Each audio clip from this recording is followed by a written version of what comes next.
Hello and welcome everyone. I'm your host Stefan Burns, geologist, geophysicist. We just had a big earthquake strike California. In fact, one of the largest earthquakes in a long time. I think it's the strongest earthquake to strike California in about 5 years. From what I saw, we'll look at the USGS maps and the data. Felt by thousands. There are about 4,000 reports right now that have been submitted to the USGS for this earthquake. It was a magnitude 5.6 that struck in between Ukiah and Willits. And this is really interesting for a couple reasons. First and foremost, it's near the bend in the San Andreas, which is one of these features in the San Andreas, just like we also have to the south here, that helps stress and strain to accumulate to a greater degree. And we'll look through the historic earthquake data. This is specifically in a key zone that I've identified that almost never gets earthquakes, and for it to rupture is quite significant. We've also had earthquakes in Silver Springs, Nevada, nearby. Earthquake swarm over the past few months. That's died down a little bit, but that was a magnitude 5.7 at the strongest. We've also been having interplate earthquakes here, the Juan de Fuca plate, also along the transform and spreading center up there. Those can be magnitude 5.6, 5.7, magnitude 6 or greater. Those all have their energy spreading out, rippling across the state. So from all sides, we've been having California get struck by these earthquake seismic waves from other locations. And of course, we had the magnitude 6.1, the Gulf, just recently this month, shoot up energy from a very unusual location. That was a historic earthquake, just as this is a historic earthquake. There was a foreshock to this back in January, magnitude 4.4, I believe. Again, we'll look at all the data. So things are very interesting, and honestly, it's one step closer to a big rupture, like magnitude 7, magnitude 8. That's all possible in California. And we know that the stress buildup on these faults is the highest it's been in hundreds of years. And in fact, a study came out recently where they modeled the historic ruptures and the strain accumulation rates that we know, and they said that it's the highest stress buildup on California faults in 1,000 years. Not every fault, of course, but the big ones, San Andreas and a couple others. Also interesting is my own personal story as it relates to this location. And there's been 3 times now that a day after I leave, a big earthquake strikes California. So I'll share that for later because it's not scientific, but it's very interesting. And I grew up in this area. I spent my summers up in Willits and in Ukiah. So some of you that live up there may remember the Phoenix Bread Company, which my dad owned and closed up in 2008. We'll talk about that more too. Really crazy stuff. It gives me a little bit of a intuitive sense that this is the next step in a bigger process. So hello and welcome. I'm your host, Stefan Burns. We have a lot to cover today. This being a historic earthquake for California, not the biggest earthquake. Okay, this is not, the Ridgecrest sequence 2019, magnitude 7.1, but people felt this. There's people that were feeling and seeing waves come through. So again, also anomalous to have a quake this size in the location. We have our latest earthquakes map right here, 5.6. Here's the location. And some aftershocks too, okay? So already getting some aftershocks, 2.5, 2.7, and 2.6. So we should expect probably up to a magnitude 4 something aftershock with this. But right outside Willits, we see Willits right here, wonderful place, full of interesting people, that's for sure. But this is God's country, absolutely. And you do have close by, you do have Clear Lake, which is an old volcanic center, and you have the geysers. So, it's this specific area almost never gets earthquakes. Just to the south, there's constantly earthquakes.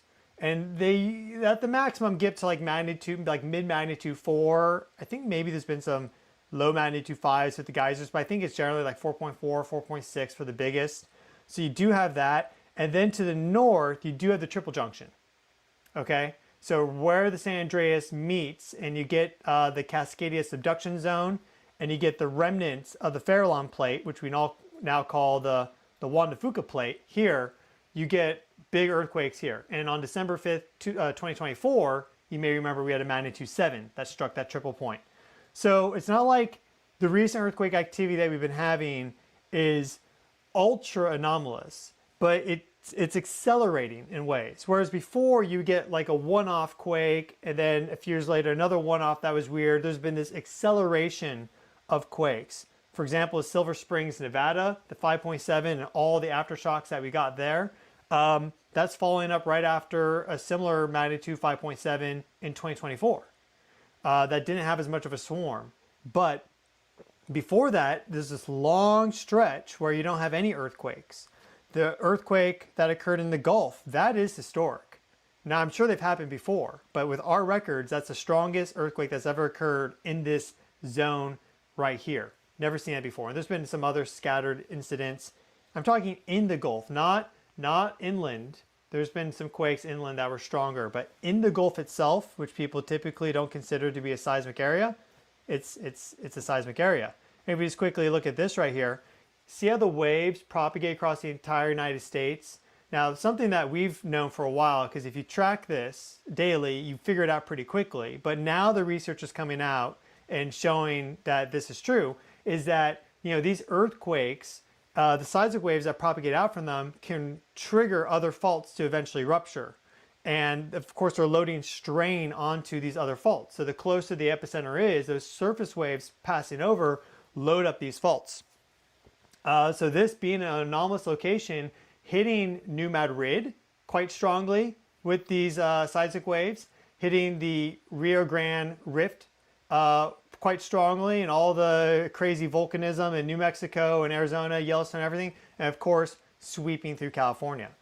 Now we can look at our event page for this 5.6, and hello and welcome everyone to the live stream. I see you all there in the chat. If you have some experiences with this quake, if you felt it yourself, please leave a comment.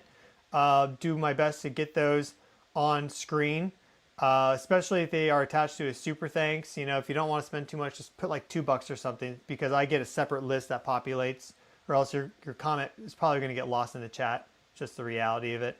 But we'll look at some reports from my post I put on X, because some people posted there. You could put your report there if you want as well. But here we see the event page for this magnitude 5.6. And this is a yellow pager for estimated economic losses. And you're not going to, I'd be surprised if there was anyone that was really seriously injured from this. But a 5.6 is big. Now, once you get to magnitude 6, things really start to shake, okay? Like, that can be really destructive. The magnitude 6 that struck Napa in 2014 caused $1 billion worth of damage. You know, you start to get long duration shaking. And Napa also naturally is in like a volcanic caldera. And so you have a lot of sedimentary fill from the Napa River that's built up. And so that can really, the shear wave velocities in Napa proper are quite low, especially in the center near the Napa River. I've done 100+ seismic surveys in Napa. I have that data. So that's why it was such a shaker. But magnitude 5.6 is getting close to that. It's getting close to that. I also, a day before I left Napa, I left Napa a day before the magnitude 6 occurred. It's almost the exact same scenarios here, and it's crazy. I'll tell you the story. It's really wild. So we see here our interactive map, and let's get this set up so it looks good.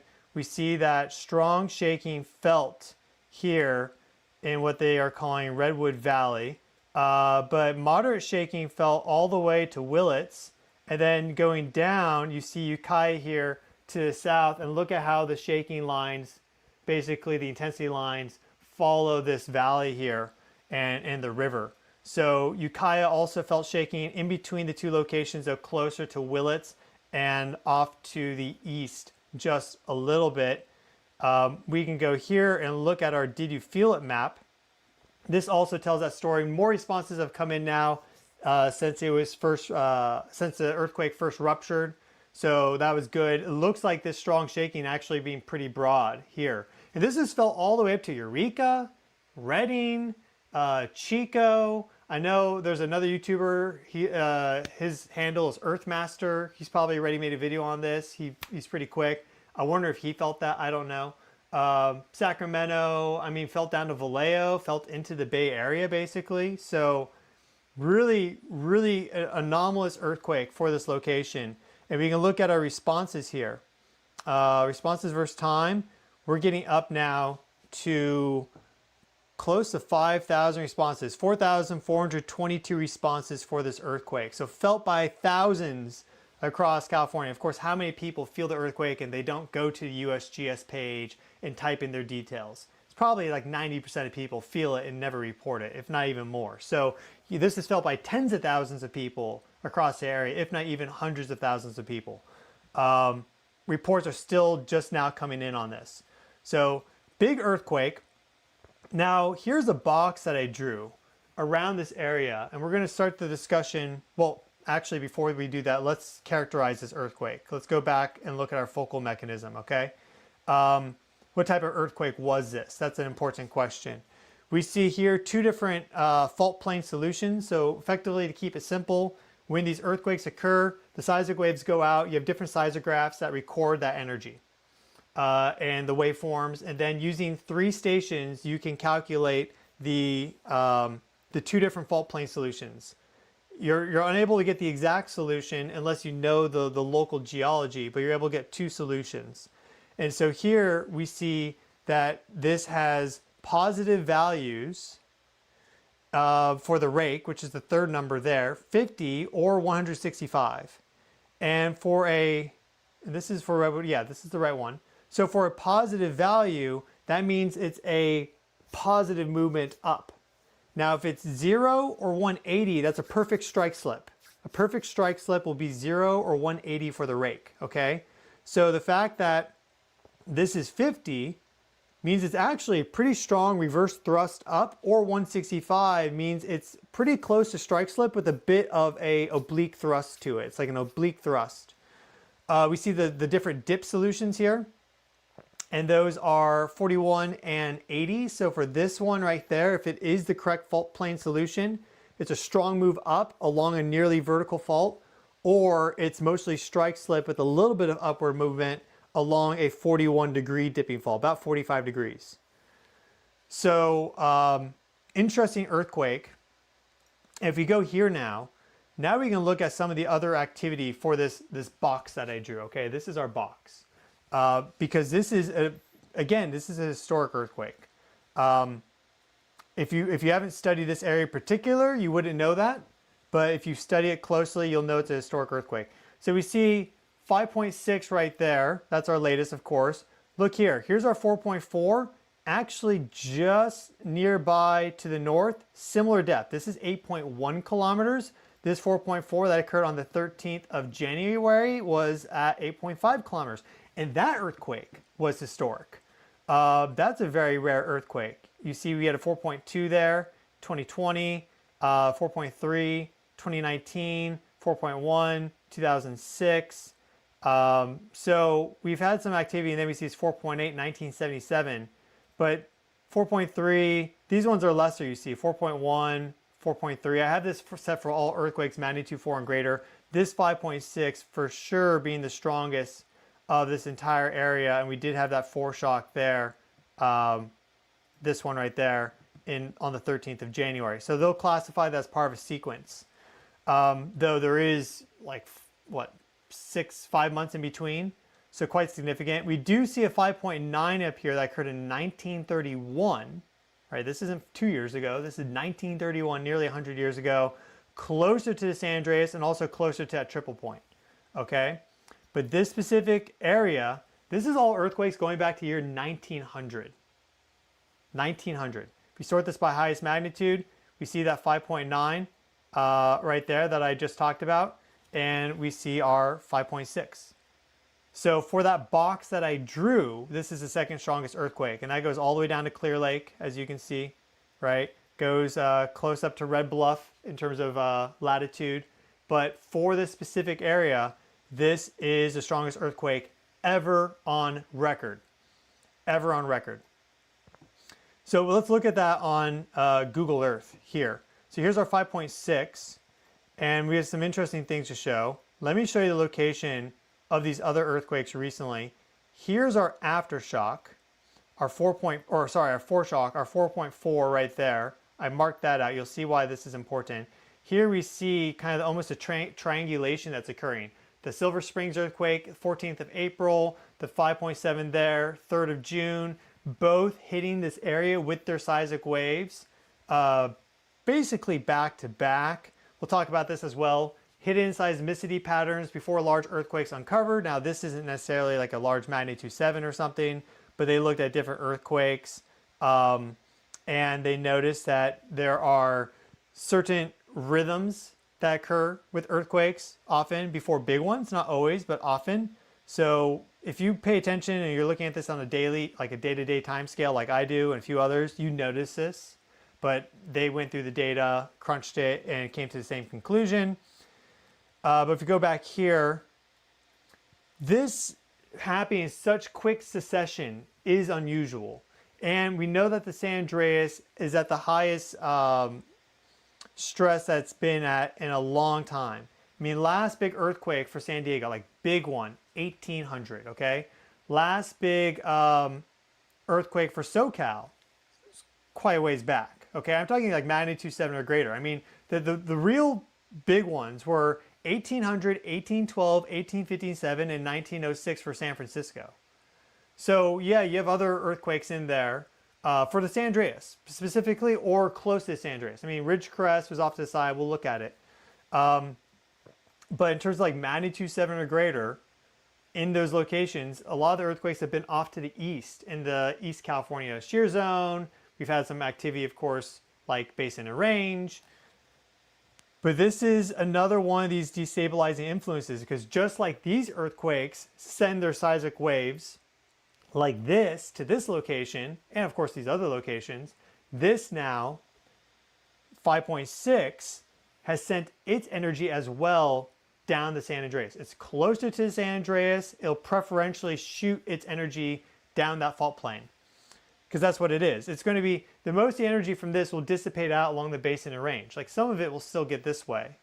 But if you have an earthquake so close to San Andreas, a lot of it will move down the San Andreas itself. And to answer your question, yeah, this could trigger a larger earthquake. We see that. A clear example is San Francisco 1906, where you had that occur April, and I think on the 14th, and then, well, on the 4th of April 1906, you actually had a magnitude 7.1 down here. It's like 7.1, 7.3. So we see this sequencing in California often. 1812, we had big earthquakes here in SoCal. And the first one was inland. The second one was off the coast 2 weeks later. This is December of 1812. Before that, you had New Madrid pop off in 1811. This is like December of 1811 going into the spring of 1812. Well, all that energy from multiple magnitude 7s and 6s racing across the United States, is it coincidence that, you know, the San Andreas and some other nearby faults popped off less than a year later? You also had a huge earthquake in Venezuela in 1812, shooting its energy up this way. It's earthquake sequencing. That's what we see. So let me turn on some of these other layers. It's going to hopefully not be too confusing. Well, first we'll turn on the geysers because this is our area where we have all the geothermal activity south of Clear Lake. So we see that that's quite active. And I grew up in this area, spent the summers and holidays up in NorCal, so I know it pretty well. We have our magnitude 7 earthquakes here. I'll turn on. So now we see our magnitude 7s that have occurred all over. And you see that a lot of them are for the San Andreas and to the west. They're quite old. Okay, so you see this magnitude 7.4, approximately 1800. This is the one I'm talking about for San Diego and west of the Salton Sea. That was on the 22nd of November. USGS doesn't even have that in their catalog, by the way.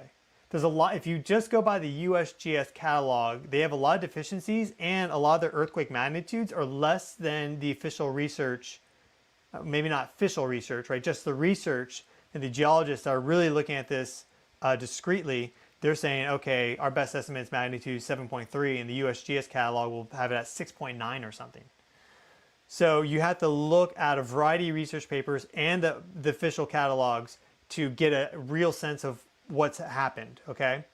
But here we see in 1992, this 7.3, but it's to the east of the San Andreas, away from the populated centers and the Mojave and the East California shear zone. Again, 7.1, 1999, right? Here we have our 7.5 in 1812 on the 8th of December. Boom, look at that. 2 weeks later, 21st, 7.1, 1812. So you see this sequencing that occurred. This was right on the San Andreas, also then rupturing a quake just nearby. The last big quake really to occur near the San Andreas is the 7.5 in 1952. 6 kilometers down. Imagine being on top of that. That's going to be wild, right? There may be some people that remember that they're going to be pretty old at this point. God bless them. Here we see the magnitude 7.9, Fort Tejon. This was 1857 right there. It's called Fort Tejon because that's where the main historic records are for, because there was a fort and the shaking was intense. But Fort Tejon is further up here, if I remember right. But the earthquake, or maybe it's further to the south. Either way, it's not on the epicenter, but that's why they call it that. That is the epicenter right there. Here we see a magnitude 7.4, Santa Cruz Mountains, 1838, even earlier. And then we see our magnitude 7.9 in San Francisco. What a lot of people don't know about this is that rupture the San Andreas all the way up to Eureka. So Eureka is about right here, right? Though the epicenter was here for San Francisco, 1906, actually ruptured the fault all the way up to Eureka. That's insane. And it's because of these bends that you don't get these big earthquakes on the San Andreas that often. Fort Tejon, another good example, ruptured the fault going all the way south of that bend and also going up to about Gilroy or so, if my memory serves me. So you don't get these ruptures, these big ruptures close to magnitude 8 or in that zone that often because of these bends and how they accumulate stress. So the last two that really ruptured them were 1906 and 1857, right? You also, I guess this one fairly close to the fault, but not exactly on it. So not exactly on, it's more almost on the Garlock Fault. This is where the Garlock Fault shoots over. So kind of at the junction of the two in 1952. Now let's add in our magnitude 6s, our 5s, and our 4s. And it starts to get really crazy. So I'm going to zoom in. And specifically, I'm going to zoom in over here. Here is Northern California. So we see our magnitude 6s across time for the North Bay. You have what just occurred in Napa, the West Napa Fault, magnitude 6, 2014. And I'll tell the full story, but I flew out a day before that occurred. And my dad was up early because I went to the East Coast to visit family.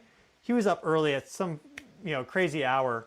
I think it was like 6 a.m. or something. I guess it's not that crazy now. But he saw the news. Like right as it hit, he saw the news, woke me up, and we were then watching the news. And I called my mom. She was awake, obviously, because it happened like 3 a.m. or something.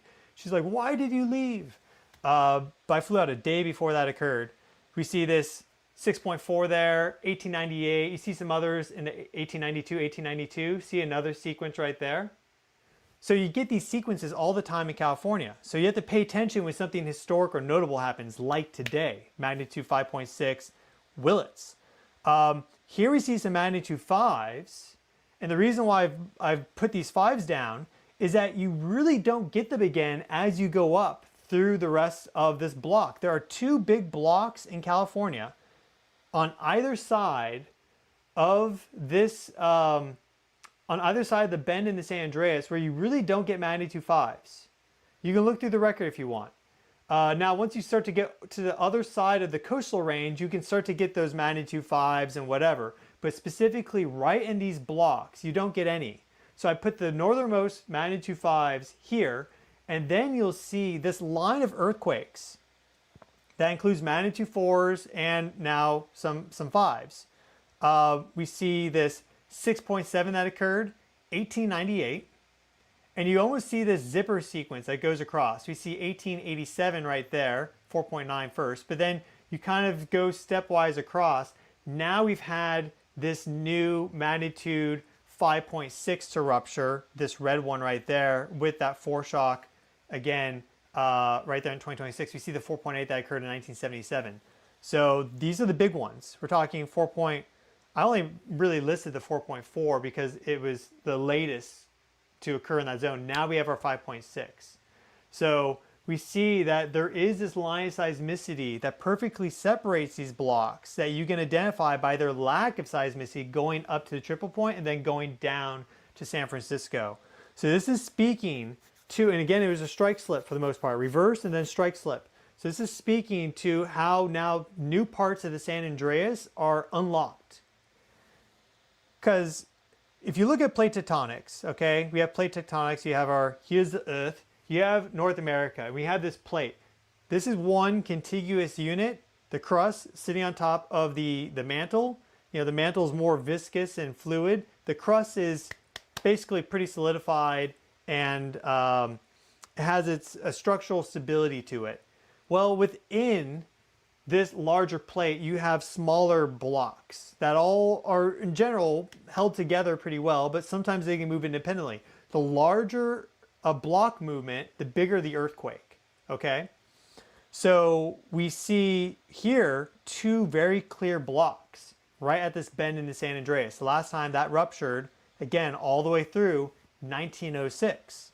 So now that we're getting this activity in Northern California, we may be able to expect bigger activity in Northern California for the immediate future, right? San Andreas is what I'm talking about. And also, this, you know, we have Nevada, we have this interplate quake, right? We had the Gulf. We could also really be looking at Southern California. The quick story I can share there is we know that earthquakes are connected to internal Earth electricity and also plasma. For example, earthquake lights. Before and or during an earthquake, you often see these lights shoot up. A really good example of that, I think, is from like 2017 New Zealand. But often before these big land-based quakes, you see these quick flashes of light come up because you have an electric discharge from the Earth itself and plasma that shoots straight up to the ionosphere, where you have plasma basically always hanging out. And we have right now also some space weather that is indicative of bigger earthquakes coming. We just had a sequence of solar flares. So we have some M-class flares that have come in. We just had a big sunspot rotate into view. That could give us some big solar activity in the next 10 days or so. This all charges up the ionosphere, the global electric circuit. And in addition to that, we have this very large segmented coronal hole. This is an area in the outermost atmosphere of the sun known as the corona, made up of super high temperature plasma. This is millions of degrees Kelvin, whereas, for example, the photosphere is only 5,000 degrees Kelvin. They still don't know why the corona is so hot. This is where the solar corona is deficient in plasma, because you have this high velocity solar wind flowing out of this, and the magnetic field emanates from this deep into interplanetary space. So when these coronal holes are cutting across the equator, making them trans-equatorial, then what happens, Earth is like right here, right? So it's just a tiny little dot. It's like basically that big, okay? But 1 astronomical unit away. That magnetic field and solar wind will sweep by the Earth. And what we see is that when we're in these high-speed streams, and the solar wind velocity is high and the density is low, because since it's going fast, the density of the solar wind, the particles per cubic centimeter, the plasma density is low, we often get these big earthquakes that get triggered. So stress and strain builds up as a result of plate tectonics, but there are triggering mechanisms that are independent of the geologic forces of that immediate area. That much is clear. And there's so much research now coming out on that's being time and time again proven. So 10 years ago, a lot of people thought triggering mechanisms, a lot of people, for example, didn't think these triggering mechanisms existed. Now we know better. And if you watch this, you know, because the last time we had this coronal hole, right when we were in the high-speed stream, and the solar wind density is low, is actually when that magnitude 7.8 popped off in the Philippines. 1 solar rotation ago. That's 28 days. So that was back on the 8th of June, roughly. Well, we're coming up with it being geoeffective again. And then there's a time window of a few days after that geoeffective where big quakes are possible. So when you get solar flares that charge up the ionosphere, the global electric circuit, more energy flow, and you get these sort of space weather conditions, and you also have local activity suggesting that a bigger move is more possible. Nothing's guaranteed, okay? Nothing's guaranteed. But we track, it's like a weather forecast. If you see the storm clouds coming in, right, maybe it veers off at the last moment, but you can be reasonably assured that you have some rain coming in. Same thing. We just had king tides bash California just about 10 days ago with the new moon. We had the full moon coming up in 5 days. So all these factors influence earthquake activity because, for example, we see in Southern California, research has come out showing that earthquakes are more likely to be triggered with the fortnightly tidal maximum, which is every 14 days. That's the new moon, full moon. So we just had king tides come in, really load a ton of energy into the earth, right? You have vertical displacement of the earth as a result of earth tides. You have strong ocean tides. You have atmospheric tides. You see how this all comes together. You have to be multidisciplinary in tracking this stuff to understand what's coming. So I was going to tell a story. To get back, where was my story? Well, to get back, we see effectively now this earthquake energy coming in from all directions, and NorCal now is the latest to be hit. Historic earthquake here, 5.6, and that was a strong earthquake. Let's actually look at some of these responses. Maybe what I was getting to will come back to me. Couldn't have been too important. So I just did a post on X, and some reports have come in from people.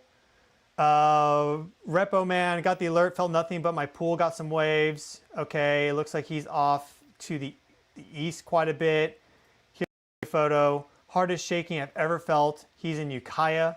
Again, it was more for Willits with the strong shaking. So this photo, I'm not sure it's his, but and look, there's already news agencies asking for permission to use this this photo here. So I'm not sure if this is from Ukiah. Maybe it looks like it's a grocery outlet. And Mendocino here, house felt like it was riding away for a good few seconds. Thanks for you. Some more reports. It looks like these are the two main reports that we have from my X post. Let's go back to here. Let's see what's come in for super thanks and everything. Or just what people are commenting.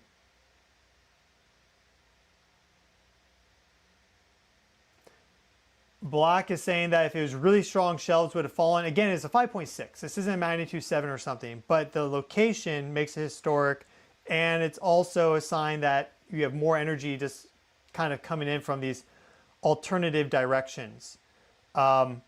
We can go to this map here showing earthquakes going back to 2020. Okay, so this is going back to 2020. And we see our 5.6. We see here these interplate quakes that have been occurring. Interplate right there, and then also along the spreading center, well, the transform fault connecting the spreading center for Juan de Fuca.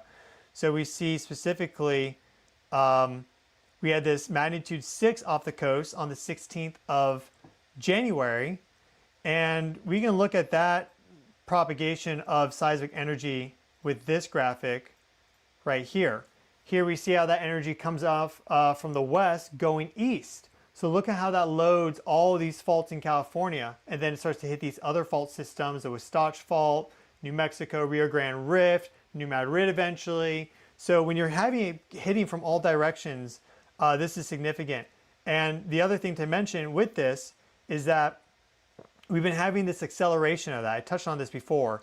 We've been having this acceleration. So 2024 right there, the 30th of October, magnitude 6 just nearby, 2026, 16th of January.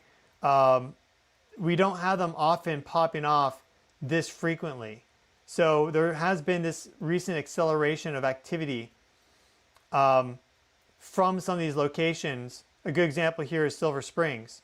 Here is what occurred on the 14th of April, magnitude 5.7. this goes back to December 2024. Before that, you have to go quite a ways back in the record to see earthquakes there. So effectively, the Nevada seismic zone right here in Walker Lane, this is Walker Lane. This is where quite a bit of plate motion is accommodated. You can actually draw a Walker Lane going directly in between these lakes here, Lake Tahoe, right, etc.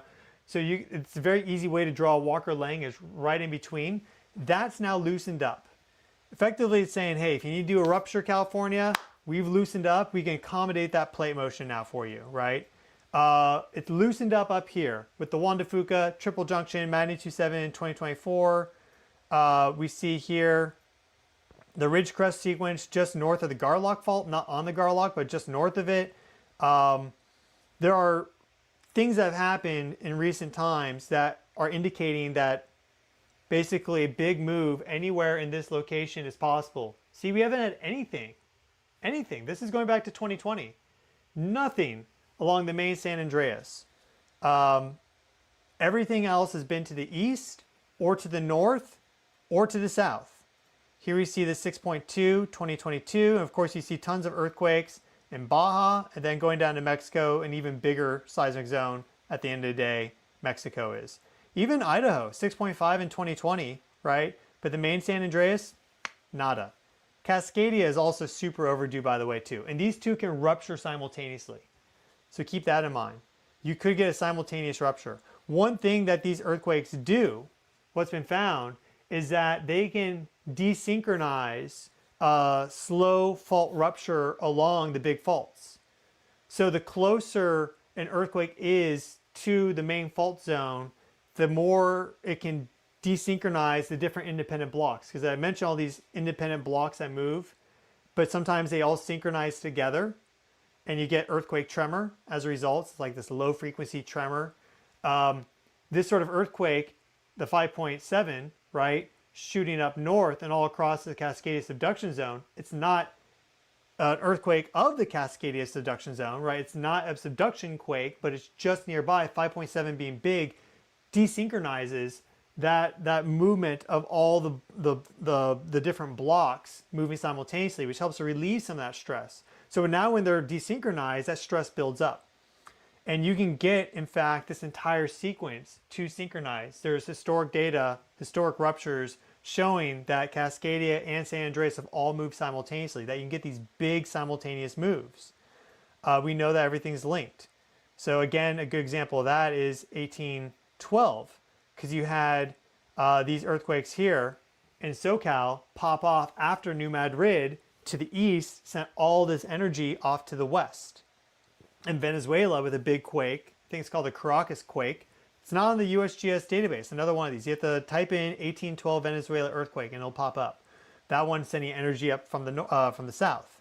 So you also have the geysers constantly propagating energy, in all directions, but these are smaller earthquakes. So if we can look at this, if we go to our 30-day, we'll just type in all magnitudes, and the geysers will pop out pretty quick. Here they are. You see them very clearly. And we see that they're like magnitude 0.7, magnitude 1. If we go to largest, we get a magnitude 3.3 for the past 30 days. So there's always earthquake activity here. This is hydrothermal activity. There's an old magma body that's cooling, that's still releasing heat and causing earthquake activity. But now we see all these recent quakes here. And so we do see actually quite a few recently have been occurring in this area. These are again like magnitude 2s and stuff, except for the 5.6. So a little bit of a swarm there that was warning us. If we go to newest earthquakes, we see quite a few actually have popped off since that 5.6. There's our 5.6, and let's really zoom in on this. See what we get. So quite a few have popped off since that 5.6, which we'll highlight right there.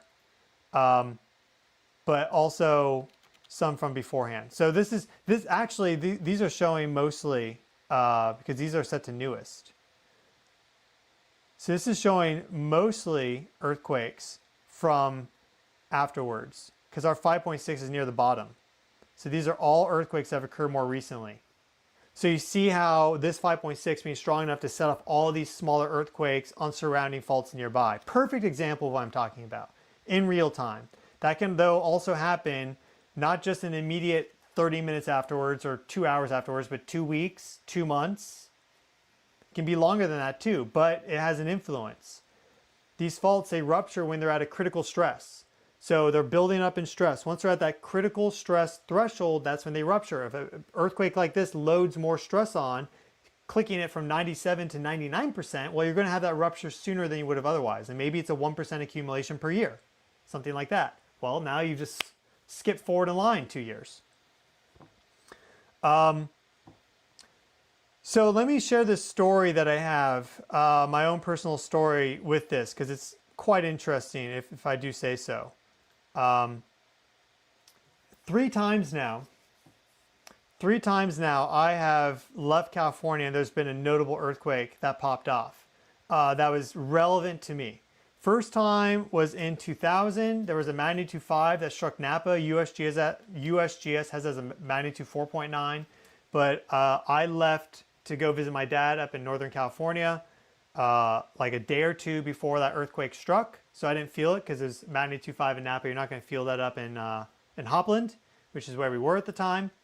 But I basically left that earthquake. My mom actually broke her toe in that earthquake because she got up and was rushing downstairs and hit her toe on the banister. And, you know, knocked things over and everything. That was a big quake. That was 2000. Then in 2014, 48 hours before the magnitude 6 hit at Napa in 2014, I flew out to the East Coast, which is where I am right now. Here again, we see that Napa quake. So I left like 2 days before, and then all of a sudden woke up early in the morning because my dad and, you know, the quake struck at night, and the entire house in Napa is not destroyed, but like everything's on the ground, glass and china broke, it, you know, crazy earthquake. Thankfully, the building foundation wasn't a problem for us, though it was for others. A lot of people had their foundations. House slipped off the foundation cracked. Tons of barrels of wine in Napa fell off the racks for the wineries. So the magnitude 6 was a big deal in Napa. They didn't even know the West Napa Fault existed until that earthquake ruptured and revealed the fault trace. And I was back there pretty quickly afterwards, like maybe 2 weeks later I was back, and I went hiking in Alston Park, if you know, and was looking at the ground rupture and the cracks and everything. So that's the second story. Now the third story is that literally yesterday, like 2 days ago, when before I left, I told my friend, because I'm in San Diego, or I was like, just FYI, I feel like there could be some big earthquake coming soon. So if you feel the intuition to like get out of Dodge, like do it.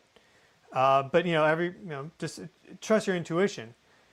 Well, I get here last night, and then this morning this happens, and it's relevant to me because I used to, you know, spend a lot of time up in Willits and Ukiah.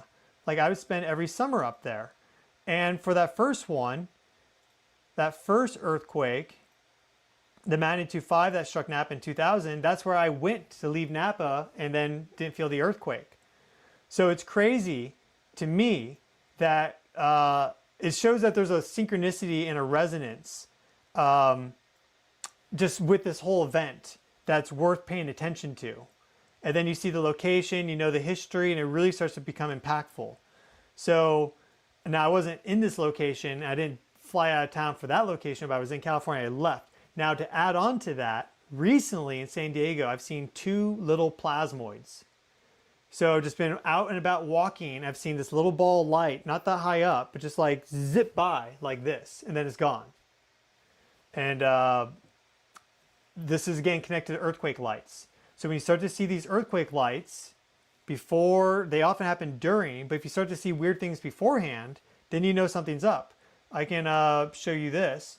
We have, for the Loma Prieta earthquake, magnitude 6.9, 1989, also occurred during a Saturn-Neptune conjunction 37 years ago, like now. We're in a Saturn-Neptune conjunction at this moment in time. There were pre-earthquake electromagnetic signals that were picked up.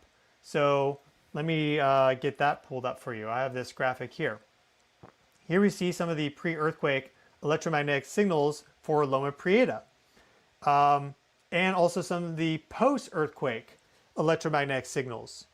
But the rise in the 0.01 to 0.02 hertz signal prior to Loma Prieta is extremely large. The amplitude of the field fluctuations increases to 6,000 picotesla in the hours before the event. So 6 nanotesla, okay? And here we see that specifically. So here is our magnetic field density in that 0.01 to 0.02 hertz range, ultra low frequency, but we see a noticeable uptick in that signal. There's the earthquake, it got clipped off, and then it went back down. How do we know this? Well, they put a magnetometer or a couple magnetometers in the Santa Cruz Mountains just a couple miles away from the epicenter just a few weeks before the Loma Prieta earthquake. So we got incredible data, coincidentally, you could say, as a result of that. But other people picked up electromagnetic pre-earthquake signals. We've seen this with a lot of things. We saw this with earthquakes from Japan and all across the globe. It happens. The Chi-Chi earthquake for Taiwan in 1999 had pre-earthquake signals months in advance. And they've also even tracked magnetic field changes for certain earthquakes a couple years in advance of a big earthquake occurring, like subtle changes to the magnetic field for that location altering, and then you get a big rupture. So everything's connected together, the physical Earth itself and also the electromagnetic universe, you could say. It's all connected together. So that's why when we have what we have coming up, this trans-equatorial coronal hole, negative polarity, meaning connects to Earth's magnetic field. We've had the Western Pacific Ring of Fire have tons of earthquakes recently. You know, Japan's had multiple magnitude 7s, Indonesia, Philippines have had magnitude 7s, elsewhere, tons of magnitude 6s. The Eastern Pacific has been dead quiet. California basically has been dead quiet now for years. So this is not a guarantee that something big is coming, but if you're looking at all the factors lining up, they're all lined up, folks. They're all lined up. There's no guarantee California could continue to surprise us. I would not be surprised by that because that's just been the status quo. But the longer it doesn't rupture with a big quake, the larger that quake's going to be. And I'm starting to get the sense that, you know, we could be even seeing beyond magnitude 8 for California, like magnitude 8.1, 8.3. Like, I think these are in the realm of possibility now. Typically, there's been a hard cap on magnitude 8 for earthquakes in California, according to the research. Like, that's the maximum that the San Andreas can do. But in the event of a simultaneous rupture with, let's say, the Cascadia and San Andreas Fault systems, and even going further to the south as well, I think maybe you're looking beyond magnitude 8. And a lot of buildings are not rated for a magnitude 8 or greater quake. Some of the latest, you know, well-designed buildings in California would be the Apple campus in Cupertino. They have their structures rated for magnitude 8. But is something rated for 8.5? Most buildings are not rated for anywhere close to magnitude 8 in California, right? A lot of beach homes, there's wood homes on shaky old foundations. It could really be catastrophic. So we are getting warning signs. The question is, when will things occur? That's the big question. When will they occur? But we're getting warning signs, for sure. We have a super thanks here from Uke, and basically saying he's in Modesto, California. Haven't felt a quake worth mentioning like 20 years. Didn't feel this one either. Why is that? Well, Modesto's pretty far away. I mean, we have to go all the way past the Bay Area to get to Modesto. So you're not going to feel this one. Though some very light shaking was felt in some places in North Bay, like Vallejo, for example. But yeah, if you look here, plenty of places are overdue. But you don't have major fault systems running through the Central Valley in general. It's more along the San Andreas. See how they're kind of on both sides? Here you have San Andreas, and then you have Garlock, and then you have Walker Lane. So you're always going to get hit from the side with earthquakes. But in terms of a big earthquake striking somewhere in the Central Valley, not so likely. Though you could have a lot of shaking there because of all the sedimentary fill. But yeah.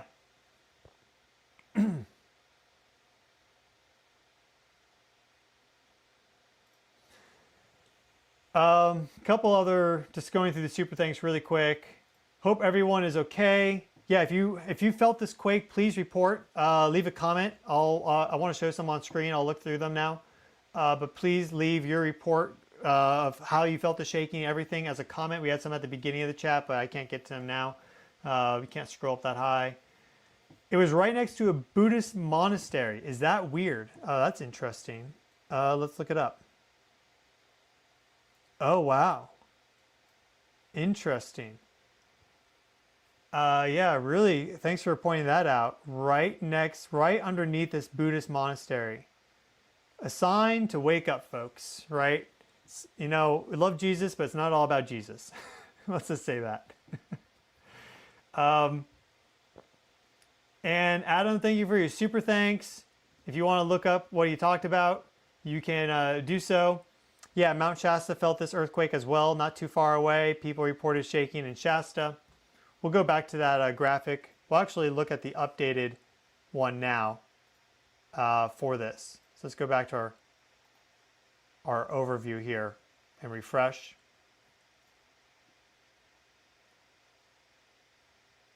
Thank you, Acid, and thank you for that as well. Thank you, Mary Prince, for the super thanks. So we have our Did You Feel It map here, and we're starting to get more reports coming in of stronger shaking further afield. So it looks like closest epicenter, everyone felt it pretty strong or even very strong. This is shaking and then damage. So if it's yellow, it's strong. If it's orange, it's very strong. We have very strong shaking felt. Some people reported waves, like feeling these waves. That'd be the surface waves. But even some moderate shaking further up to the north and all around surrounding Ukiah, right? Going down. Now, I was telling the story about spending time up in Willits and Ukiah. So my dad had a bakery growing up. This is Phoenix Bread Company. And I worked there when I was 6 to 16. So as a kid, I was behind the counter. I was also baking bread, all this stuff. And so if you remember the Phoenix Bread Company, you know, drop a comment on the video. It closed down in 2008.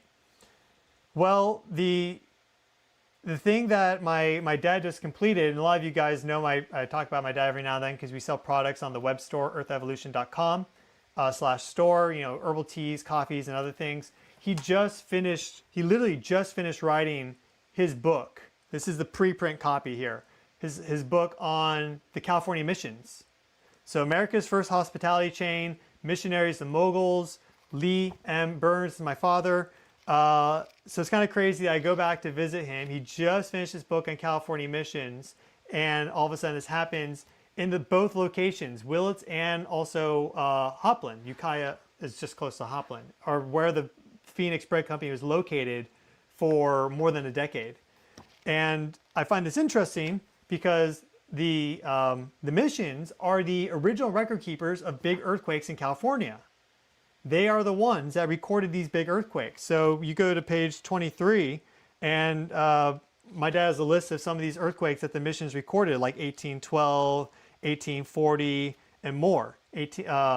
So some of these initial quakes in California, there was no seismographs back then, but they were picked up by the California mission chain all the way up in Southern California. So he just released his book, California Missions, you know, America's first hospitality chain. This is linked on Amazon. So if you'd like to learn more about the missions and also quite a bit more to that, then you can pick that up. And if you'd like to support my father's work, then you can do so again with that Amazon link. But I would love to hear from anyone that lives in the area that remembers Phoenix Bread Company, because I worked there as a kid, and it was there for, you know, before the 21st century, going up to 2008 is when it closed out. So this area has special significance for me, and well, I've told my story now. So, but I've been seeing these little plasmoids in San Diego, and there's been interesting things happening. Now this occurs, like, nothing's guaranteed, but if a big one occurs anywhere in San Andreas, I wouldn't be surprised. Like, we're so ready for it now. Everything is in position for that to occur. Let's just say that. Everything's ready for this to occur. Trojan saying I was in Ridgecrest for the 2019 earthquakes. This ground, the ground near the epicenter was like jello. Yeah, that's exactly what can happen with a big earthquake. And California, so thank you for that super thanks. And California Doctor, how could this quake affect Mount Lassen and Mount Shasta? Well, the thing is with these volcanoes is that magma chambers. So that energy moving through the magma chamber can cause perhaps a destabilization, though it appears in general that the delay can be quite significant. It can be months, it can be years. But certainly that jolt of energy is going to hit the system. The question is, will it be a significant of enough trigger to then precipitate some sort of volcanic change? That doesn't, I don't think that's going to be the case with a magnitude 5.6. But for a really big earthquake, for sure. Because a clear example of that is Kamchatka. We had the mega quake last year, July 2025, magnitude 8.8 right off the coast, one of the strongest ever earthquakes. One of the strongest ever earthquakes observed. And while the volcanoes now are going crazy along Kamchatka, certainly before and after response. And in fact, there was some volcanic activity from, I think it's Bezmeni, but it could be one of the other volcanoes that was a little preliminary to the magnitude 7.7. So they're all interconnected. So it's a good question to ask, but I don't think a 5.6 is like necessarily a danger sign for Shasta or Lassen or any of these. So that's a good thing, but we'll only find out if we know. I'm going to look through the comments to see if I can find some people that were discussing this earthquake here.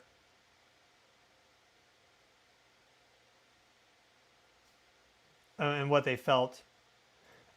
Susie here, I live in Redding, California. I got an earthquake alert on my phone, but I did not feel it. Thanks for that. Yeah, we're really getting these earthquakes to pop off right now after this 5.6. So thanks for that update, Susie. Yeah, not everyone felt if it was light shaking. Maybe you're driving your car, riding the bike, walking around outside. You probably wouldn't feel it. But if you're like hanging out, you're on the couch, you're sleeping, resting, you may have felt that light shaking. And you definitely felt it if you were close by, up in Willits, Ukiah, etc. Here we go. One from KW West. It sounds like a radio station. I'm in Sacramento and felt a soft rolling shake, live on a lake with saturated soil. It's a perfect example of how you could feel these sort of waves based on your regional geology and that earthquake energy coming through. So thanks for that report.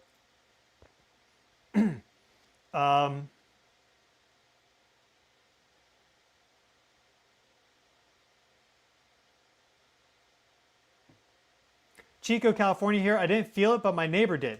Thanks for that report, Vance. Appreciate that. You are quite welcome.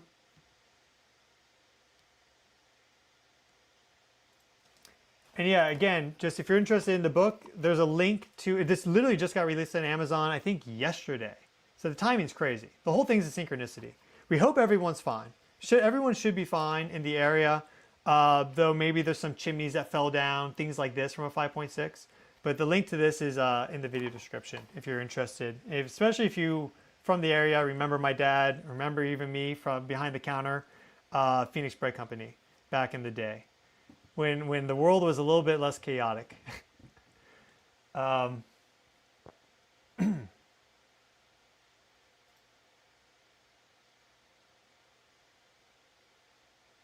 Okay, one from Laura here. That was a crazy shake. I was standing next to our above ground pool and the pool did some crazy waves. Thanks for that. Yeah, that must have been wild. Must have been really quite crazy.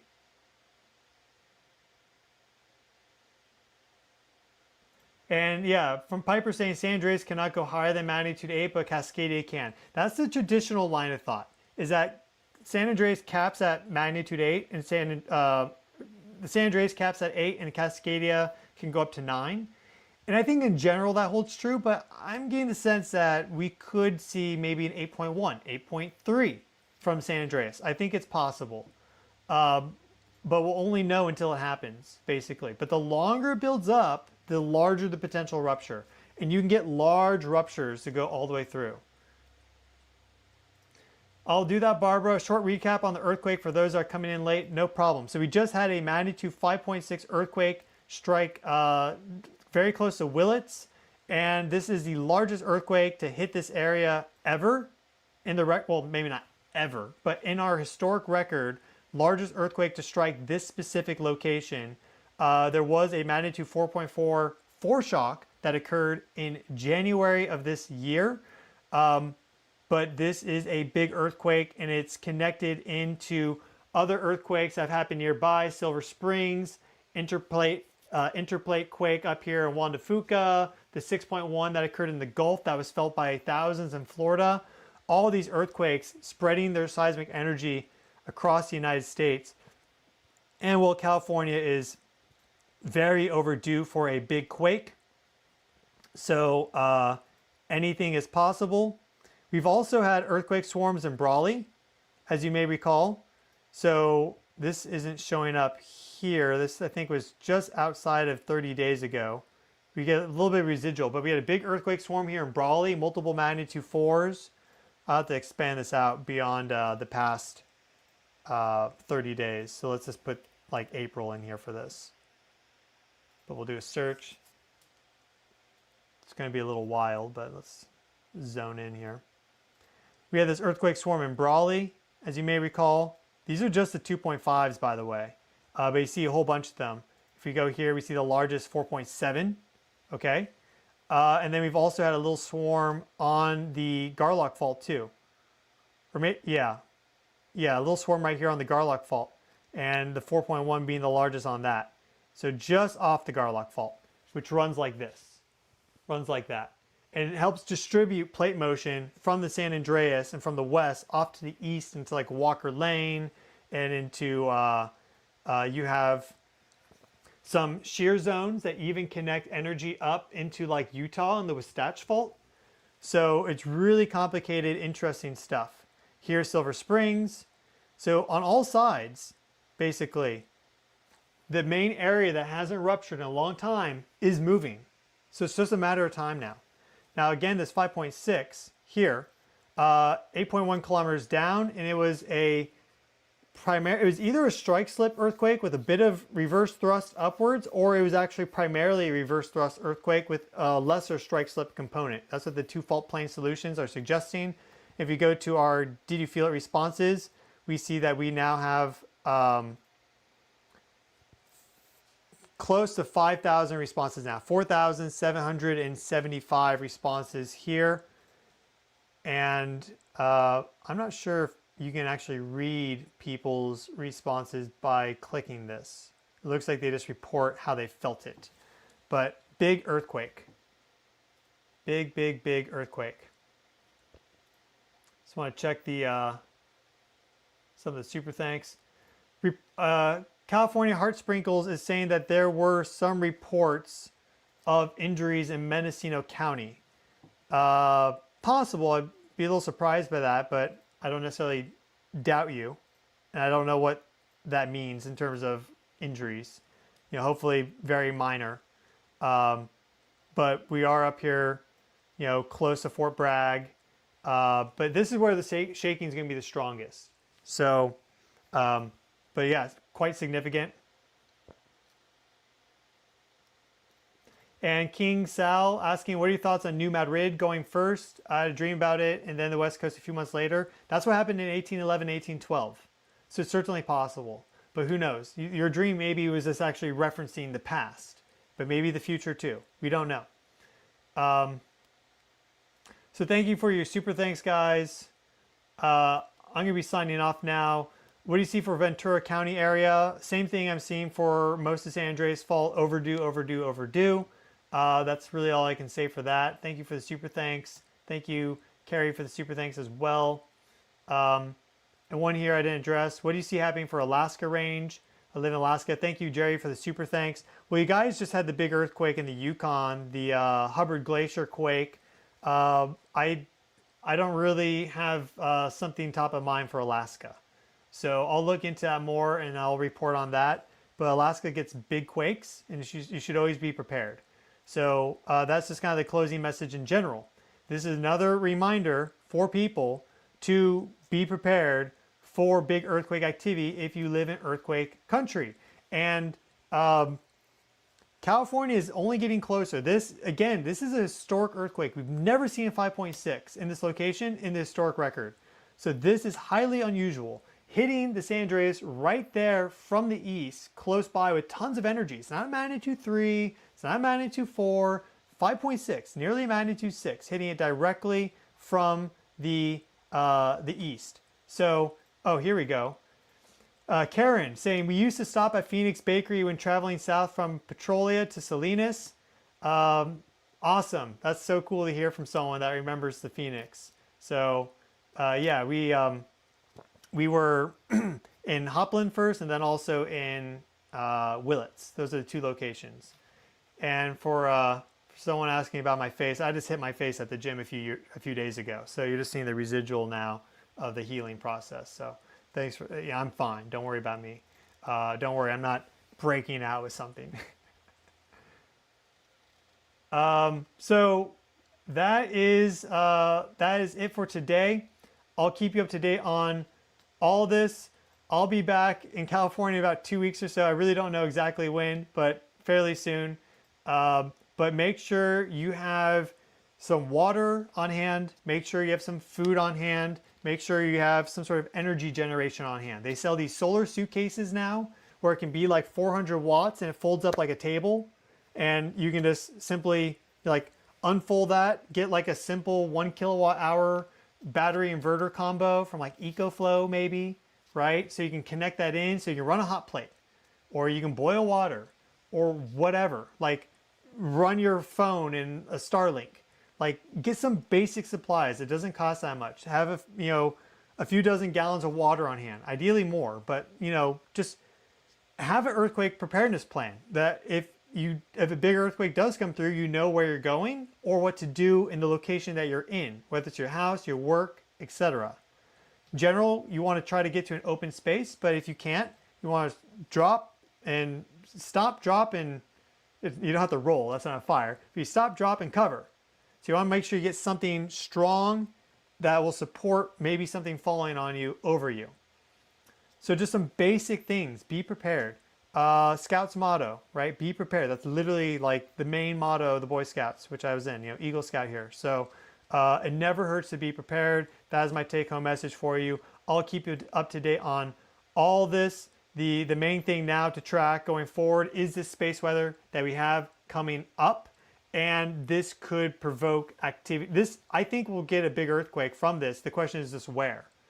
The question is where. We don't know. But we've seen with this coronal hole, which has been recurrent many times on the sun now, many rotations, we've seen big earthquake activity synchronized with it many, many times. Over and over and over.